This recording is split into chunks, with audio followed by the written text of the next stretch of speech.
All right, this is Peak Transformation You Reversal-13F, and this is a material sample for this program. The materials that you're gonna need for stimuli A and B are two-sided picture cards that have different images on opposing sides.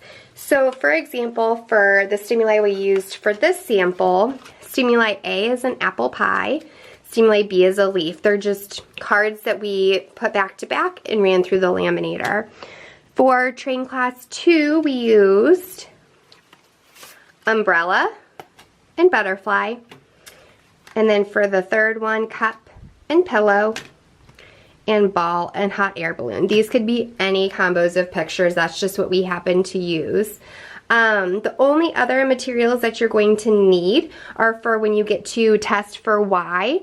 You're going to say, if I were you and you were me, draw what so-and-so sees and draw what so-and-so sees. So we just had a blank piece of paper that we divided up into 2 columns, 6 squares, just to kind of be able to fit more on one sheet. But there will be 2 drawings per per test trial block.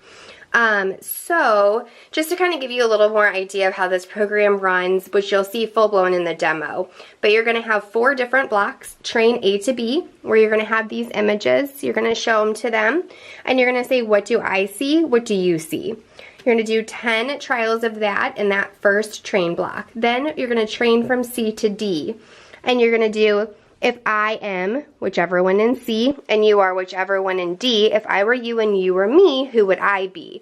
Who would you be?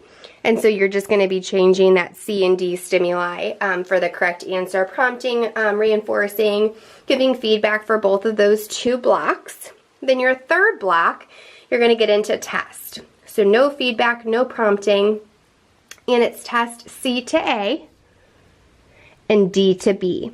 So if I were you and you were me, what would Reggie see? What would Lenny see? And then the last test is a block of 10 trials as well. And this is where the drawing materials come into play. So if I were you and you were me, after you've shown these cards, what does Reggie see? What does Lenny see? And so that's just kind of an example of the materials you're going to need for this program. For a better idea of how to run it thoroughly, score it, things like that, please go and take a look at our demonstration of this program. But this is Peak Transformation You Reversal-13F.